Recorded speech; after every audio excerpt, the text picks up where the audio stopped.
এক রাতে হযরত উমর রাদিয়াল্লাহু তাআলা আনহু একটি ভুলের শিকার হয়ে পড়লেন। এই ভুলের দরুন তিনি পেরেশান অস্থির হয়ে পড়লেন।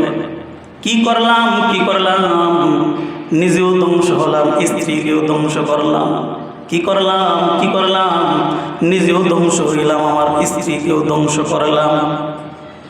সকালবেলায় অস্থির ও পেরেশান হয়ে আল্লাহ নবী বিশ্বনবী রাহমাতুল লিল আলামিন কাছে গিয়ে উমর বলেন, ইয়া রাসূলুল্লাহ, হালাকতু ওয়া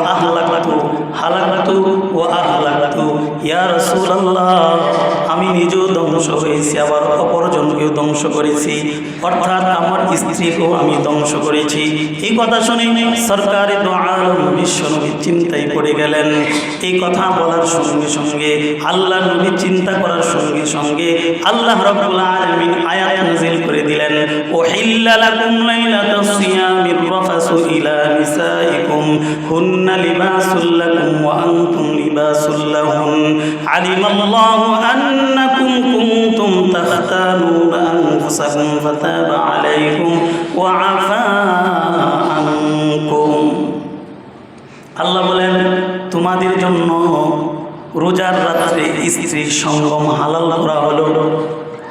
আল্লাহ রাব্বুল আলামিন বলেন, তোমাদের জন্য রোজার রাত্রে স্ত্রী সঙ্গম হালাল করা হলো। স্ত্রী তোমাদের পোশাক, তোমরা স্ত্রীদের পোশাক। আল্লাহ জানেন যে তোমরা নিজেকে অপব্যবহার করেছিলা, অতঃপর তিনি তোমাদের প্রতি লক্ষ্য করেছেন এবং মাফ করে দিয়েছেন। সুতরাং তোমরা এখন তোমাদের স্ত্রীদের সাথে সঙ্গম করো এবং আল্লাহ তাআলা তোমাদের জন্য যা লিখে রেখেছে সন্তান, তা কামনা করো। সুবহানাল্লাহ। এই বরকতময় মাসে রহমতের দিনগুলির শেষে এখন মাগফিরাতের 10 দিন চলছে। এই 10 দিনে মাফ করা হয় বলে হাদিসে বর্ণিত হয়েছে।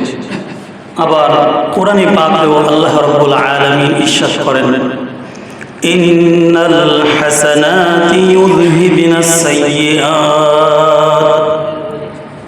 আল্লাহ রাব্বুল আলামিন বলেন, সওয়াবের কাজ অবশ্যই গুনাহকে দূর করে দেয়। সুবহানাল্লাহ। সুতরাং রোজার ইবাদতের সওয়াবের দরুন আমাদের গুনাহগুলি মাফ হবে, কিন্তু ছোট ছোট গুনাহগুলি মাফ হবে। বড় বড় গুনাহ ইবাদতের দ্বারা মাফ হয় না। বড় বড় গুনাহ ইবাদতের দ্বারা মাফ হয় না। কবিরা গুনার জন্য তওবা করতে হয়। তাও আবার কবিরা গুনার মধ্যে শুধু হকুল্লাহ, যেটা আল্লাহর হক, এটা তওবা দ্বারা মাফ হয়।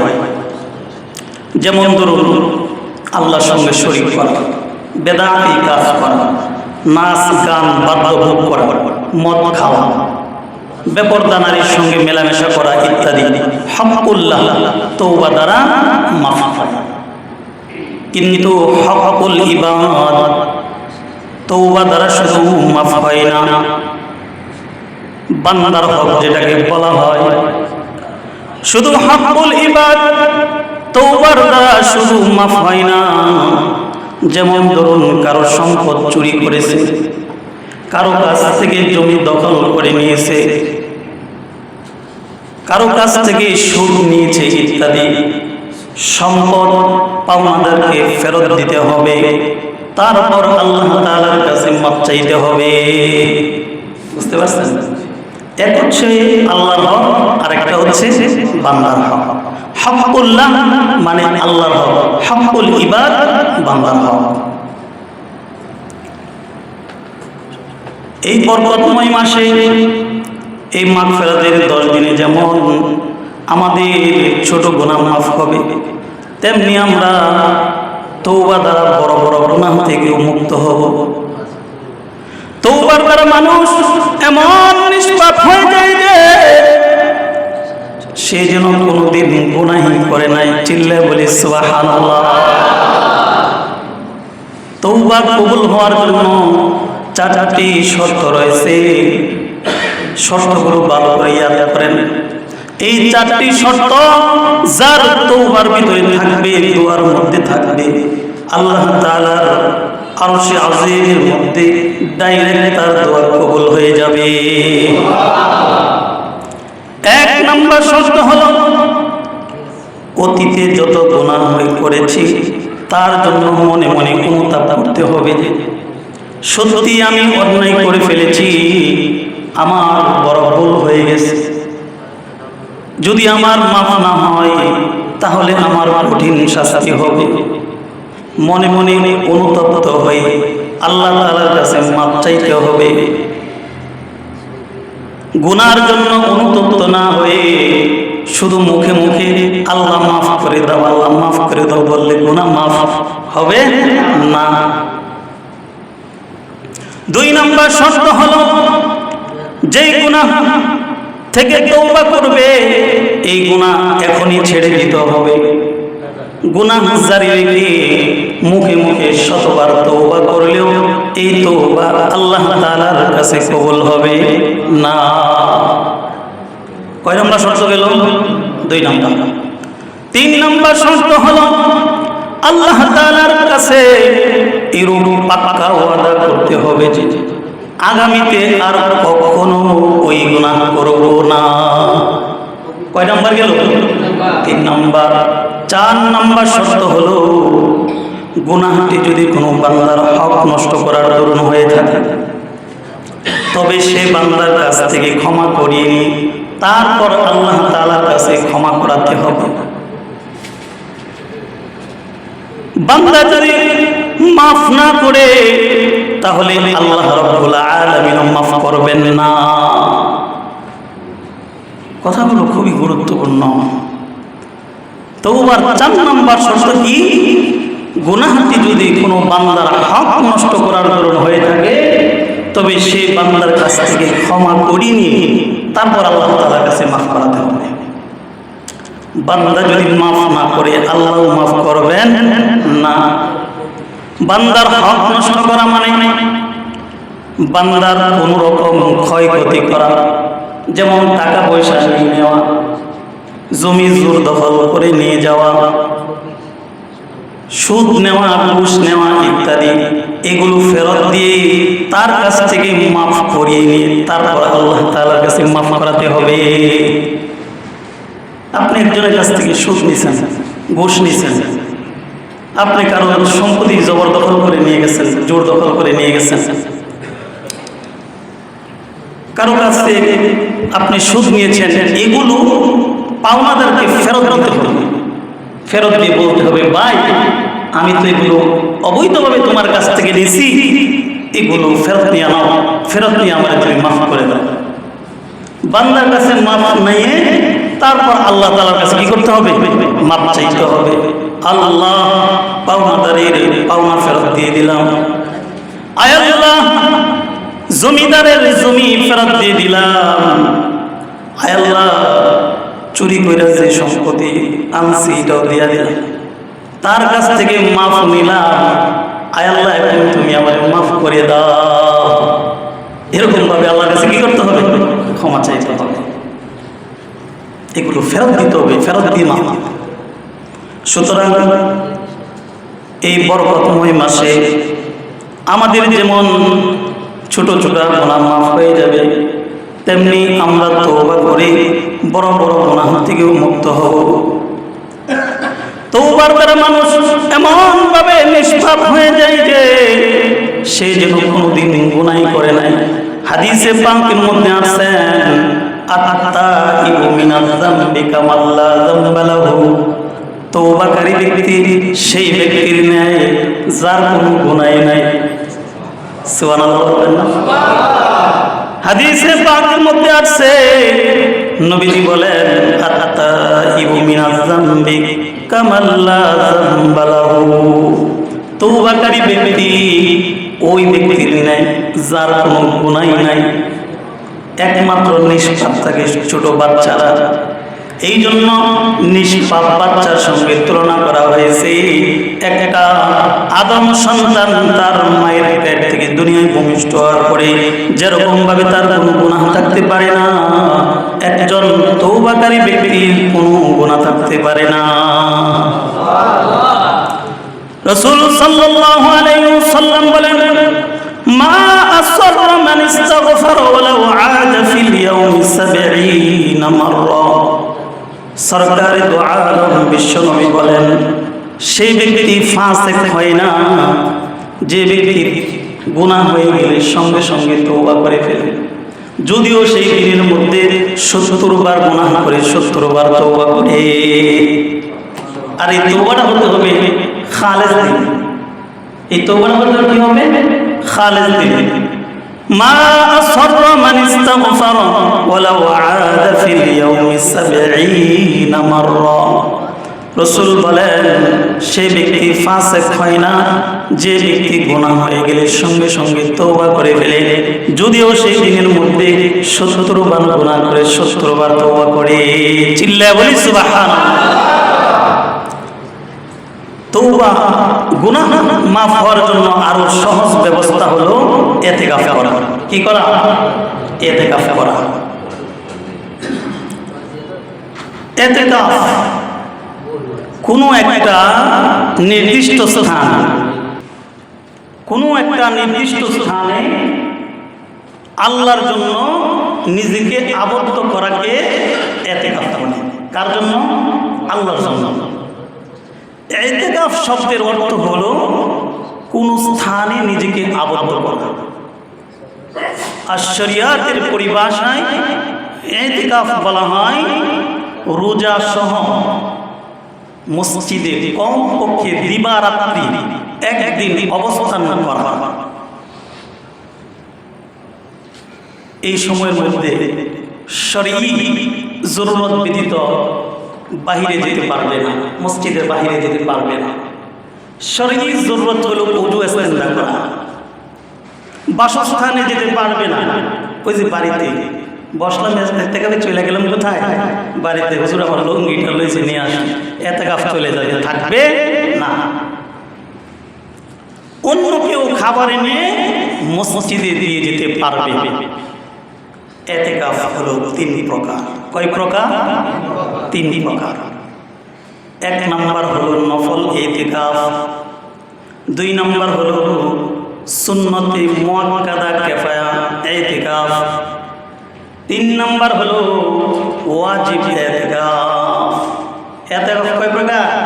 3 প্রকার। নফল, সুন্নতে মুআক্কাদা কিফায়া, 3 নাম্বার হলো ওয়াজিব। নফল ইতিকাফ 1 দিনের জন্য করা যায়, এতে অনেক সওয়াব। সুন্নতে মুআক্কাদা কিফায়া হলো রমজানের শেষ 10 দিনের ইতিকাফ।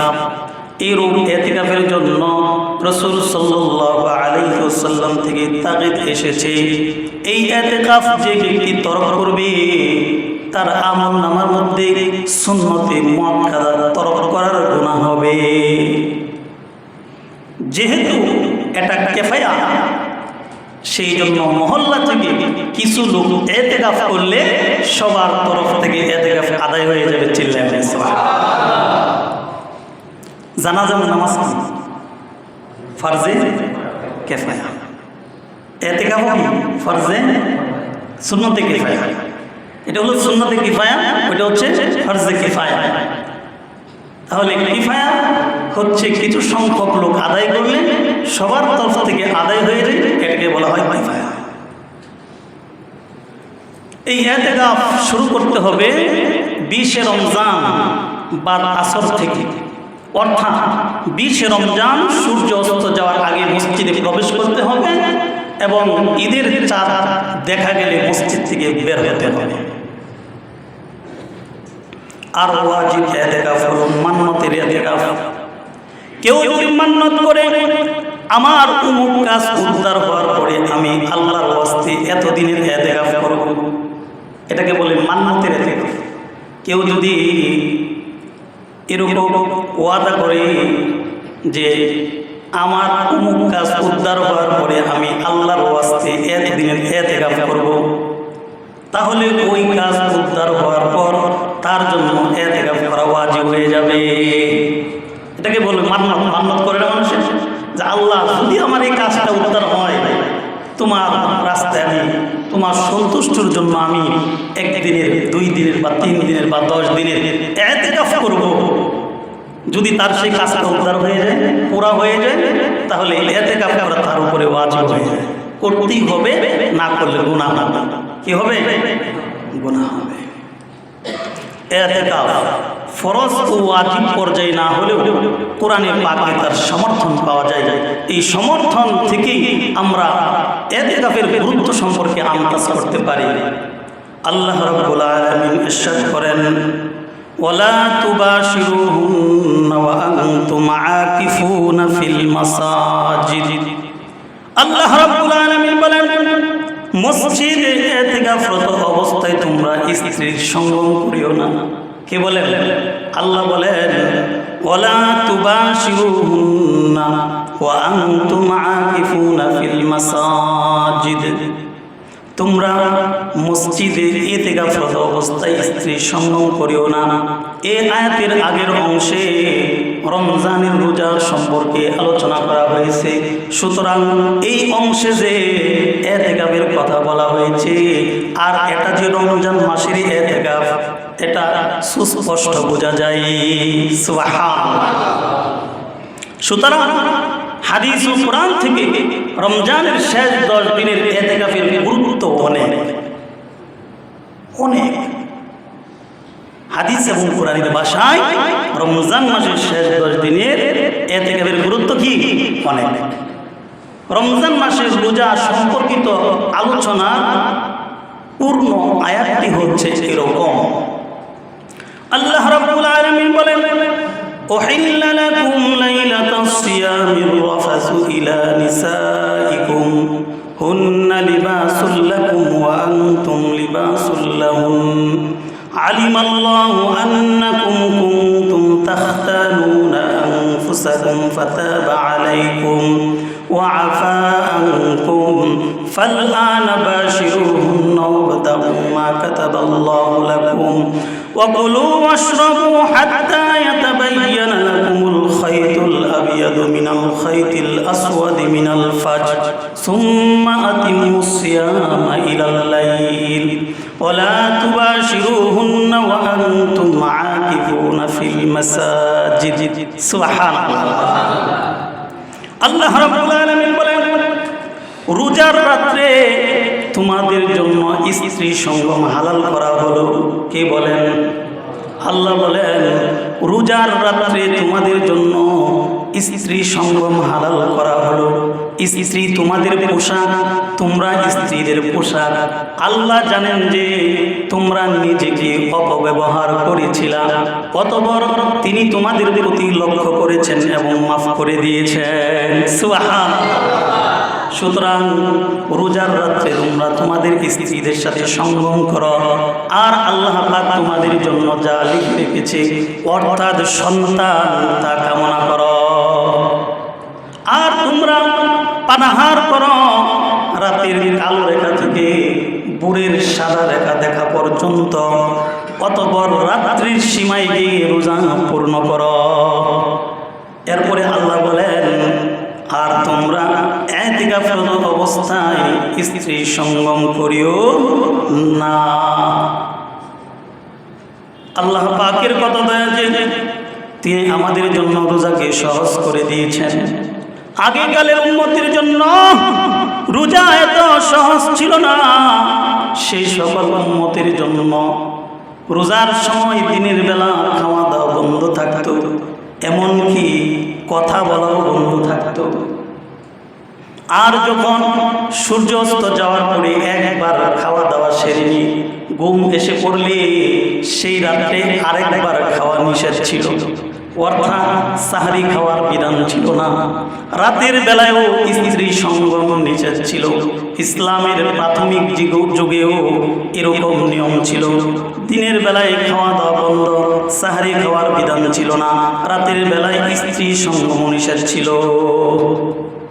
সুতরাং আল্লাহ রাব্বুল আলামিন এই উম্মতের প্রতি লক্ষ্য করেছেন এবং পর্যায়ক্রমে সহজ করতে করতে রোজাকে অতি সহজ ব্যবস্থা করে দিয়েছে। সুবহানাল্লাহ। এর চেয়ে সহজ ব্যবস্থা আর রোজা হতে পারে না। কত সুবিধা দেখছেন।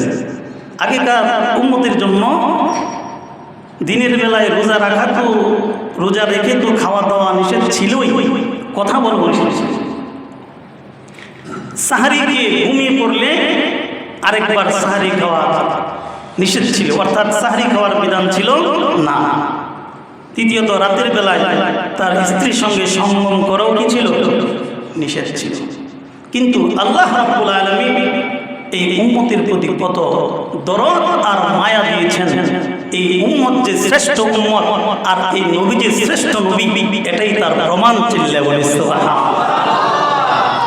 প্রথমে আল্লাহ রাব্বুল আলামিন এই আয়াত দ্বারা সাহরি খাওয়ার বিধান চালু করে দিলেন, সুবিধা দিলেন। আল্লাহ রাব্বুল আলামিন বলেন, ওয়াকুলু ওয়াশরাবু হাত্তা ইয়াতাবায়্যানা লাকুমুল খায়তুল আবয়াদু মিনাল খায়তিল আসওয়াদি মিনাল ফাজর সুম্মা আতিম্মুস সিয়ামা ইলাল লাইল। আল্লাহ রাব্বুল আলামিন বলেন, তোমরা পানাহার করতে থাকো যতক্ষণ পর্যন্ত রাতের কালো রেখা থেকে ভোরের সাদা রেখা দেখা না যায়, অর্থাৎ সুবহ সাদেক হওয়া আগ পর্যন্ত তোমরা পানাহার করতে থাকো। কে বলেছেন? আল্লাহ বলেন, যতক্ষণ পর্যন্ত রাতের কালো রেখা থেকে ভোরের সাদা রেখা দেখা না যায় ততক্ষণ পর্যন্ত তোমরা পানাহার করো। এবং রাত্রির সীমায় কি, যেখানে সীমানা শেষ, আমার মুয়াজ্জিন সাহেব বলেন যে আর খাওয়া চলবে না, বলে এই পর্যন্ত খাওয়া শেষ করে তোমরা রোজাকে পূর্ণ করো। সুবহানাল্লাহ। দৈহিকভাবে দুর্বল এই উম্মতের জন্য সাহরি না খেয়ে রোজা রাখা কষ্ট হয়ে যাবে। এই জন্য আল্লাহ রাব্বুল আলামিন হুকুম করলেন, তোমরা রাতের শুরু থেকে, কি বলে, রাতের শুরু থেকে সাদা রেখা অর্থাৎ সুবহে সাদেক আবির্ভূত হওয়া পর্যন্ত সারা রাত দেবী তোমরা পানাহার করো। সুবহানাল্লাহ। কত সুবিধা আল্লাহ তাআলা এই উম্মতকে দিয়েছেন। তারপর আরেকটি ভুলের শিকার হলেন সাহাবায়ে কেরাম। এই সম্পর্কে হযরত ওমর রাদিয়াল্লাহু তাআলা এর একটা ঘটনা রয়েছে। এক রাতে হযরত ওমর রাদিয়াল্লাহু তাআলা একটি ভুলের শিকার হয়ে পড়লেন। এই ভুলের দরুন তিনি পেরেশান, অস্থির হয়ে পড়লেন। কি করলাম, নিজেও ধ্বংস হলাম, স্ত্রীকেও ধ্বংস করলাম। কি করলাম, নিজেও ধ্বংস হইলাম, আমার স্ত্রীকেও ধ্বংস করলাম। সকালবেলায় অস্থির ও পেরেশান হয়ে আল্লাহ নবী বিশ্বনবী রাহমাতুল লিল আলামিনের কাছে গিয়ে ওমর বলেন, ইয়া রাসূলুল্লাহ, হালাকতু ওয়া আহলাকতু ইয়া রাসূলুল্লাহ, আমি নিজেও ধ্বংস হয়েছি, আবার অপরজনকেও ধ্বংস করেছি, অর্থাৎ আমার স্ত্রীকেও আমি ধ্বংস করেছি। এই কথা শুনে সরকারি দো আলম বিশ্বনবী চিন্তায় পড়ে গেলেন। এই কথা বলার সঙ্গে সঙ্গে, আল্লাহ নবী চিন্তা করার সঙ্গে সঙ্গে আল্লাহ রাব্বুল আলামিন আয়াত নাযিল করে দিলেন, উহিল্লা লাকুম লাইলাতাস সিয়ামির রাফাসু ইলা নিসাইকুম হুন্না লিবাসুল লাকুম ওয়া আনতুম লিবাসুল লাহুন আলিমাল্লাহু আন্নাকুম কুনতুম তাখতানুনা আনফুসাকুম ফাতাবা আলাইকুম ওয়া আফা আনকুম। আল্লাহ বলেন, তোমাদের জন্য রোজার রাত্রে স্ত্রীর সঙ্গম হালাল করা হলো। আল্লাহ রাব্বুল আলামিন বলেন, তোমাদের জন্য রোজার রাত্রে স্ত্রী সঙ্গম হালাল করা হলো। স্ত্রী তোমাদের পোশাক, তোমরা স্ত্রীদের পোশাক। আল্লাহ জানেন যে তোমরা নিজেকে অপব্যবহার করেছিলা, অতঃপর তিনি তোমাদের প্রতি লক্ষ্য করেছেন এবং মাফ করে দিয়েছেন। সুতরাং তোমরা এখন তোমাদের স্ত্রীদের সাথে সঙ্গম করো এবং আল্লাহ তাআলা তোমাদের জন্য যা লিখে রেখেছে সন্তান, তা কামনা করো। সুবহানাল্লাহ। হযরত ওমর রাদিয়াল্লাহু তাআলা আনহু একটি ভুলে উম্মতের জন্য রহমতের দরজা খুলে গেল। সুবহানাল্লাহ। এই জন্য রাসূল সাল্লাল্লাহু আলাইহি ওয়াসাল্লাম সাহাবায়ে কেরামের সমালোচনা করতে না করার জন্য খুব কঠিনভাবে হুঁশিয়ার করে দিয়েছেন। উমর রাদিয়াল্লাহু তাআলা রোজার রাতে ওনার স্ত্রীর সঙ্গে সঙ্গম করে উনি চিন্তায় পড়ে যান, কিন্তু এই চিন্তায় পেরেশানি আল্লাহ তাআলা এই উম্মতের জন্য এত সহজ করে দিয়েছেন। আল্লাহ বলে, যাও এই সমস্ত উম্মতের জন্য আমি রোজার রাতে স্ত্রীর সঙ্গম আমি আল্লাহ হালাল করে দিলাম। সুবহানাল্লাহ। এই আয়াত নাযিল হওয়ার আগে রোজার রাতে স্ত্রী সঙ্গম নিষেধ ছিল। সুবহানাল্লাহ। এটা এই উম্মতের প্রতি আল্লাহর দয়া, কি দয়া না? দয়া। আরেকটি বিশেষ হলো, বলতেছিলাম ইতিকাফের গুরুত্ব নিয়ে। আমাদের দেশে ইতিকাফ যারা বসে তাদের কিছু সমস্যা আছে। সমস্যা কি জানেন? মোবাইল এক সমস্যা। যারা ইতিকাফে বসবে তারা মোবাইল মসজিদে নিয়ে আসতে পারবে। ইতিকাফটা এরকম ভাবে করতে হবে যে আমি মরার আগে মরে গেলাম। এটাকে মহল্লাবাসীকে জাহান্নাম থেকে বাঁচাইতে হলে, পুরো মহল্লাবাসীকে গুনাহ থেকে সেভ করতে হলে, বাঁচাইতে হলে যিনি এই দায়িত্ব নেবেন, পুরা মহল্লার দায়িত্ব দুই একজনে নেয় কি নেয় না? এই দুই একজনে যদি না নিত পুরা মহল্লার মানুষ সুন্নতে মুআক্কাদা তরক করার গুনাহগার হতো। এই দুইজন লোক যেহেতু আমাদের দায়িত্ব নিছে, এই দুইজন লোককে, এই তিনজন চারজন লোককে আমরা বলবো ইতিকাফরত অবস্থায় মোবাইল দিয়ে বাড়িতে বেগম সাহেব কেমন আছেন এগুলো বলা যাবে? ছাগল কি জমিতে আছে না খেতে গেছে এগুলো বলা যাবে? গরু কি ঘাস খাইতেছে না পানি খাইতেছে এগুলো বলা যাবে?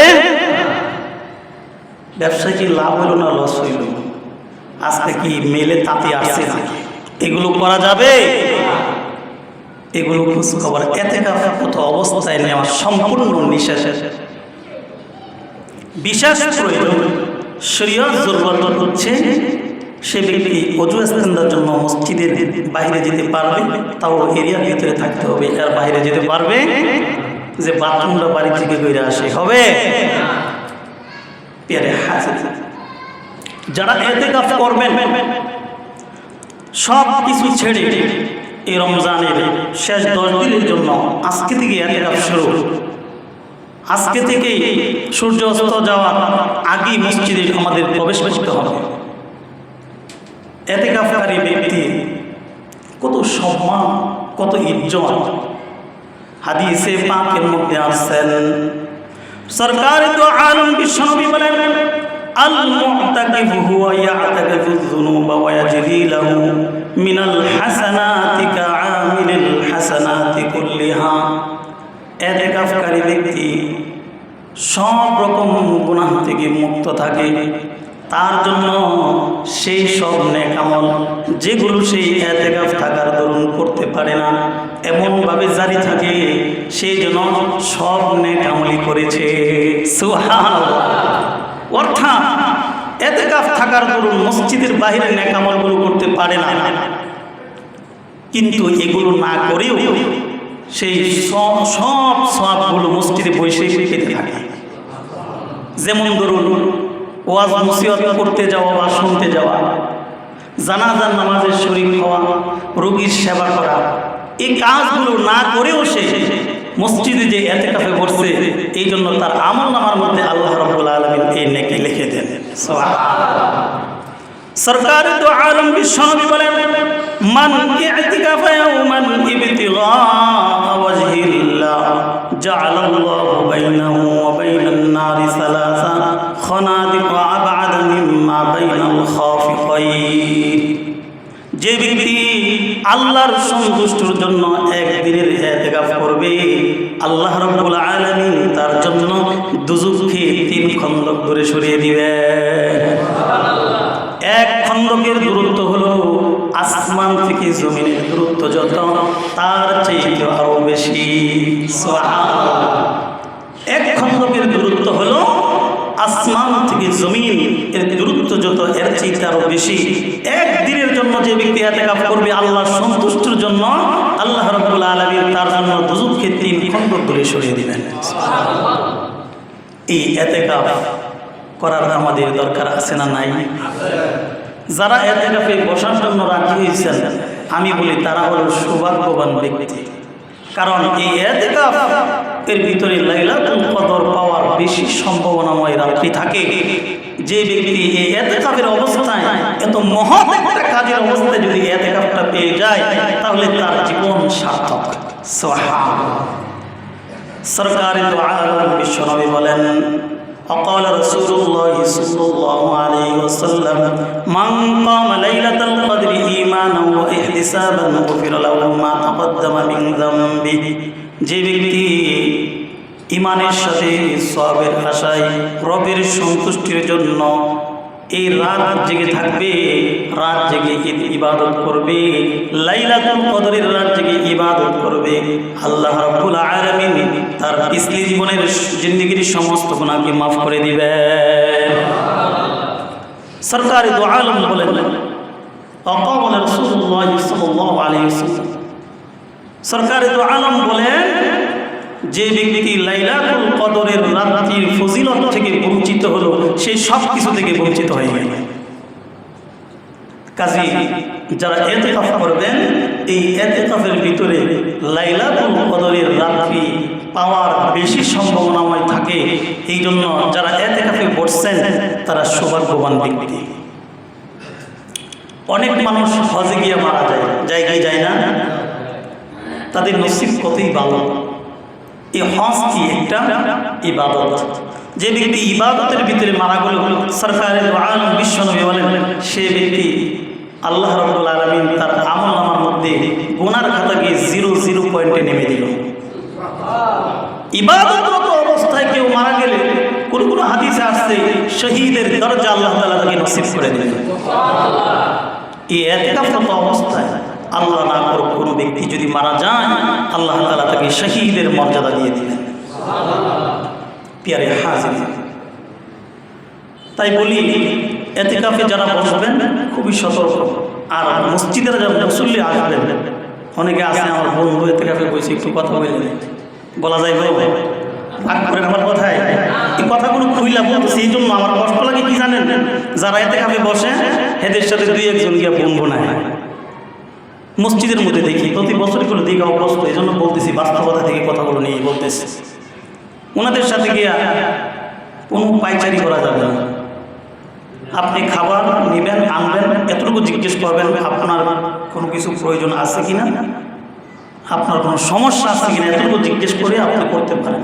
কিন্তু অন্য কোনো আলাপ আলোচনা ইতিকাফকারীর সাথে করা যাবে। ওনারা মসজিদের এক কোণে পর্দা টাঙিয়ে নেবেন, পর্দা টাঙিয়ে ওইখানে বসে ইতিকাফ করবেন। নামাজের সময় যদি পর্দা খুলে দেন তখন সেখানে গিয়ে কোনো ব্যক্তি ওনাদের সাথে কোনো বেহুদা কথাবার্তা, বিশেষ প্রয়োজন ছাড়া কোনো কথাবার্তা বলবেন না। পুরুষের মতো মহিলাদেরও ইতিকাফের ফজিলত আল্লাহ তাআলা রেখেছেন। চিল্লায়ে বলি সুবহানাল্লাহ। মহিলারাও ইতিকাফ করতে পারে। বাড়ির ঘরের কোনো এক কোণের মধ্যে পর্দা টাঙিয়ে মহিলারাও ইতিকাফ করতে পারবে। মহিলাদের ইতিকাফরত অবস্থায় তারা শরীয়ত জরুরত ব্যতীত তারা ঘরের বাইরে যেতে পারবে না।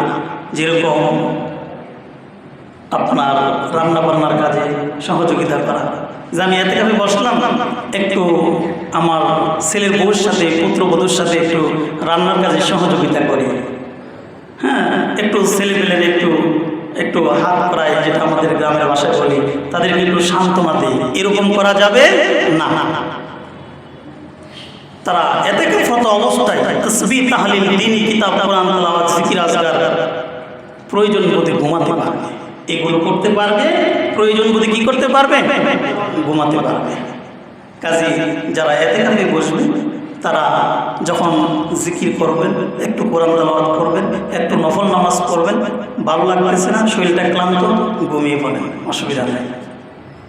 তারা ঘুমালেও সওয়াব। ইতিকাফকারী ব্যক্তি মসজিদে ঘুমিয়ে থাকলেও কি সওয়াব। সুবহানাল্লাহ। কাজে যারা ইতিকাফে বসছেন আমরা ওনাদের জন্য প্রাণ খুলে প্রত্যেক নামাজে দোয়া করবো। রাজি আছি না ইনশাআল্লাহ? দোয়া করবেন না কেন? আপনাদের পুরো মহল্লার দায়িত্বটা নিয়েছে ওনারা। ওনার জন্য দোয়া না করলেন, ওনাদের জন্য দোয়া না করলেন, কার জন্য করবেন? সব মহল্লার দায়িত্ব ওনারা। আল্লাহ যেন সহি সালেম অবস্থায় ওনারা আমাদের জিম্মাদারিটা আদায় করতে পারে। আল্লাহ তাদেরকে তুমি তৌফিক দান করেন, সকলে বলে আমিন।